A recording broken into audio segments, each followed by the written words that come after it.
नमस्कार, मैं परवीन अलावत हूँ। आप सबकी खबर टीवी देख रहे हैं। मेरे साथ कांग्रेस के यूथ के जर्जर जिले के प्रधान हैं दीपक धनखड़। पहले भी कई इंटरव्यू दीपक धनखड़ के हम दिखा चुके हैं। तो दीपक धनखड़, आज हमारी इनसे मुलाकात हुई है तो पूछेंगे कि ये सरकार को लेकर क्या सोचते हैं। लॉकडाउन के दरमियान जो कुछ मसले हैं, मामले सामने आए, उनको लेकर इनकी सोच क्या है।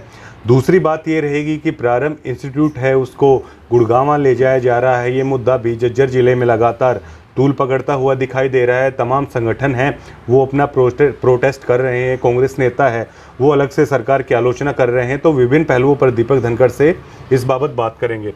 दीपक, सबसे पहले तो स्वागत है आपका। धन्यवाद। लॉकडाउन के दरमियान काफ़ी लंबे समय के बाद आपसे मुलाकात हो रही है। तो लॉकडाउन के दौरान आपने भी बारीकी से जो गतिविधियां थी सत्ता की, उन पर पैनी नज़र बनाए रखी होगी। तो दीपक धनखड़, क्या मानते हैं कि आप सरकार के काम से खुश हैं जो लॉकडाउन के दौरान सरकार ने किया है, जो सरकार की नीतियां रही हैं? देखिए प्रवीण भाई, सबसे पहले तो आज पूरे विश्व में जी। और हमारे देश में, प्रदेश में जो ये महामारी का संकट बना हुआ है, हाँ। मैं सबसे पहले सब तो भगवान से प्रार्थना करता हूँ कि ये जल्दी से जल्दी इसका इलाज आए और आप सुरक्षित रहें और आप सैनिटाइज का यूज़ करें और मास्क ज़रूर लगा के निकलें। और जैसा कि सरकार का सवाल है, पहले जैसे लॉकडाउन लगे तो उन लॉकडाउन में सबसे पहले तो हमारे जो श्रमिक भाई थे, प्रवासी, उनको कोई सुविधा मुहैया नहीं कराई गई। उनका ना खाने की व्यवस्था की गई, बिना किसी आगे की रणनीति के लॉकडाउन लगा दिया गया। तो सरकार ने ऐसी व्यवस्था बनानी चाहिए थी। और आगे भी अब मेडिकलों में ना बेडों की सुविधा है।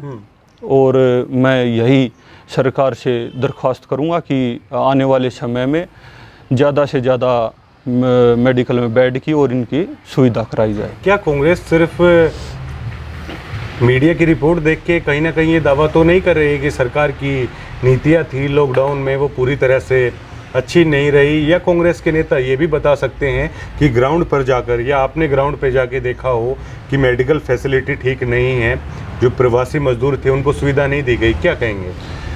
नहीं, मीडिया की रिपोर्ट से नहीं, हमने ग्राउंड लेवल पे देखा है। आपने भी देखा होगा, आप मीडिया से संबंधित हैं। हमारे जो श्रमिक भाई थे वो किस तरह से परेशान हुए। और आप अभी आपने भी वो आगे देखोगे और पहले भी देखा होगा कि मेडिकलों में कोई भी सुविधा नहीं है। अच्छा, ये बताइए, शराब घोटाले का मुद्दा है, काफ़ी ज़ोर शोर से गूंजा है जेजेपी पार्टी पर। इस बाबत जो दाग है जेजेपी के दामन पर लगा है। दीपक धनखड़ क्या मानते हैं? क्या वाकई में शराब घोटाले में आप सरकार का हाथ मानते हैं?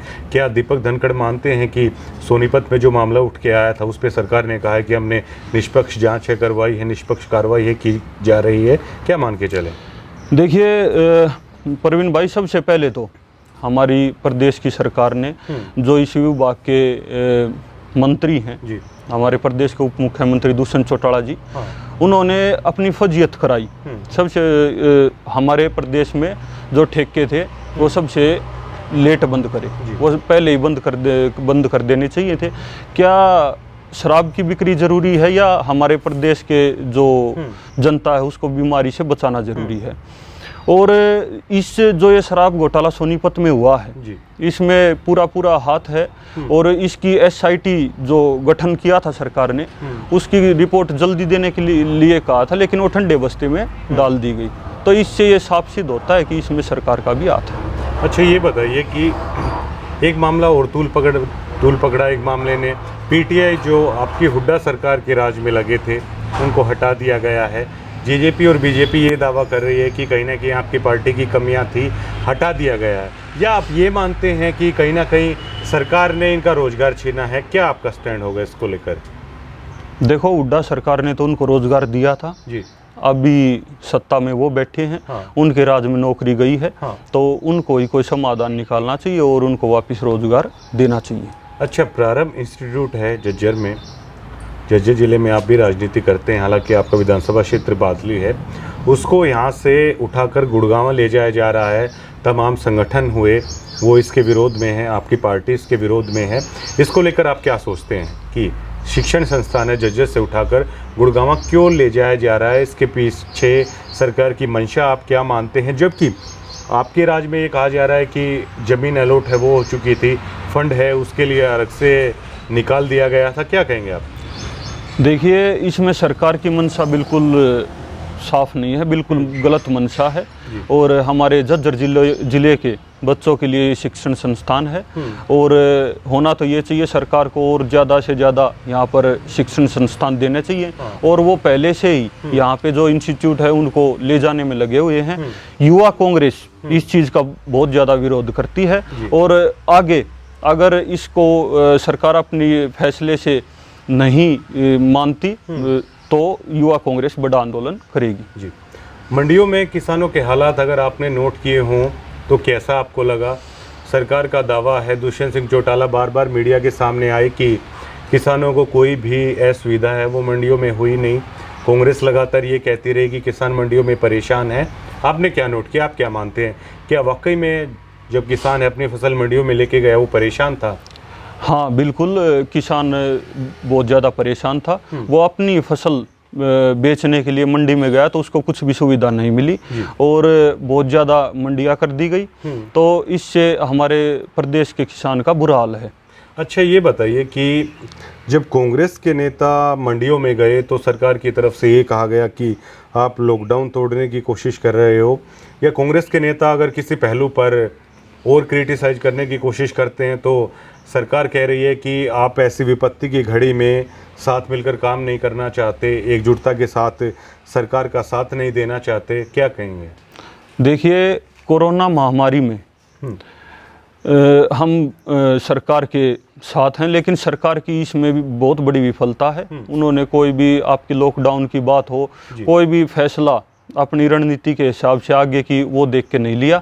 और जैसा कि आप बोल रहे थे कि कांग्रेस नेता जब भी मंडी में गए हैं तो उन्होंने पूरा अपना सभी नियमों का पालन किया है, चाहे वो सोशल डिस्टेंसिंग हो।